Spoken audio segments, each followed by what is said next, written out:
Hello, my name is Lauren Curry and I welcome you to my presentation on the School to Prison Pipeline for EDU 6050. Today we will cover an overview, history, and factors that contribute to the pipeline. We will then look at its impact on education, my own analysis, and possible solutions to the issue. The school to prison pipeline refers to the path from the education system to the juvenile or adult criminal justice system. Over the past 30 years, the pipeline has grown significantly, with marginalized youth in particular facing a disproportionate level of punishment. The overpolicing of schools and disparities among underprivileged student populations is depriving youth an opportunity to effective education and is creating school atmospheres that resemble prisons. The school to prison pipeline is a significant issue in our education system and one that needs immediate attention. A brief history of the pipeline's development will demonstrate the escalation of school discipline referrals over the past 30 years. The tough-on-crime policies of the 1980s spread the false message that more youth were dangerous and required stricter sentencing in juvenile court. The Guns Free Schools Act of 1994 moved the creation of zero-tolerance policies, which we will discuss later in the presentation. The 1999 Columbine shootings reinforced the security movement in schools.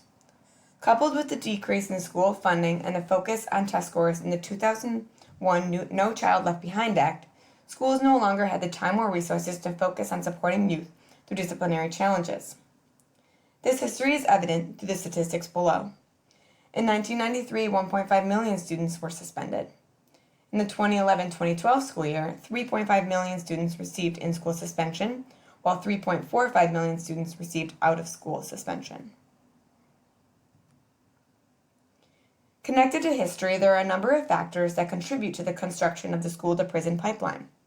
In this section, I focus on 4 factors that I find to be particularly important. During this segment, I will focus in on zero-tolerance policies, educator bias, education funding issues, and prison-like schools. Zero-tolerance policies are utilized to determine consequences that are often punitive without considering the severity or context of an action. The policy fails to recognize the situation at hand or provide space to listen to the student's reasoning for an action or behavior. Students disciplined through these policies are often first-time offenders for nonviolent incidents. The policies are also inequitable, as Black students are more likely to receive more punitive responses to their actions as opposed to rehabilitative than their white peers. Educator bias. With the teacher population being overwhelmingly white, and many white educators supporting populations of youth of color, this gap in lived experience and often social justice education can have huge implications for how students of color are disciplined. Reports from North Carolina confirm that same-race teachers impact the rate that students receive detention, are suspended, or expelled. Holding a place of power, teachers also are able to define what is and what is not racism in the classroom, often missing, or even enacting, the microaggressions that students of color are impacted by day in and day out. The implicit bias of educators results in more students of color facing discipline.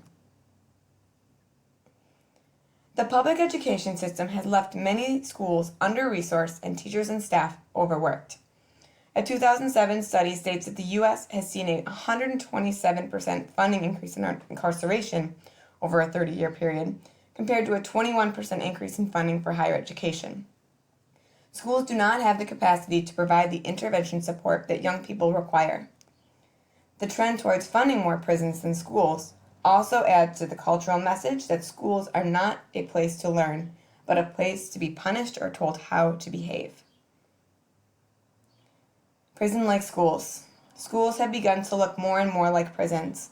Because of the public attention of school shootings, a misconception that schools are a dangerous place has perpetuated in our media and country, when in fact, crime statistics demonstrate that schools are actually the safest place in the U.S. This narrative is why schools have seen an increase in metal detectors, random searches, and school resource officers, or school police officers, in the last 2 decades. These school resource officers see school discipline from a law enforcement perspective as opposed to a youth development perspective. These factors have a huge impact on education, creating a major barrier to effective education in schools. Students that misbehave, even in minor ways, are facing grave consequences, including run-ins with law enforcement. Taking students out of the classroom impacts the learning process and tells young people that the learning environment is not for them. Taking a deeper look at the pathway to prison, Monahan et al. States it only takes one suspension to dramatically increase a student's likelihood to drop out or end up in the criminal justice system. The diagram represents a potential pathway that may lead a student to prison. A student being suspended, falling behind in school, dropping out, then getting tangled in the juvenile justice system, and eventually ending up incarcerated is not an uncommon story and is a trend we as educators need to work to put an end to. Considering my own positionality, factors that have contributed to the school-to-prison pipeline have been normalized, primarily due to lack of ulterior methods to address discipline in schools beyond exclusionary and reactive policies. The issue is further perpetuated in schools that support low-income youth, youth with disabilities, students of color, and immigrant students. A lack of resources for communities that are mainly composed of marginalized youth creates the perfect storm. Exclusionary discipline policies are seen as a quick and necessary solution because teachers often don't have the time, resources, training, or cultural competency needed to address the complexities that often surround student behavior. Taking a closer examination of demographic trends, the parallel between the rate of out-of-school suspensions and the rate of incarceration are telling. Black students are almost 4 times more likely to receive out-of-school suspension than their white peers, while individuals that are Black are incarcerated at a rate 5.1 times more than those that are white. If we continue to present the narrative to students of color that school is not a place for them, this relationship will continue. The frightening demographic trends, coupled with the factors that have built the school-to-prison pipeline, demonstrate the need for a holistic approach to supporting young people. As a youth worker in the out-of-school time field, I've witnessed the critical role that multiple caring adults can have in a young person's life, and how a strong web of support can turn a student who is failing to a college-bound senior.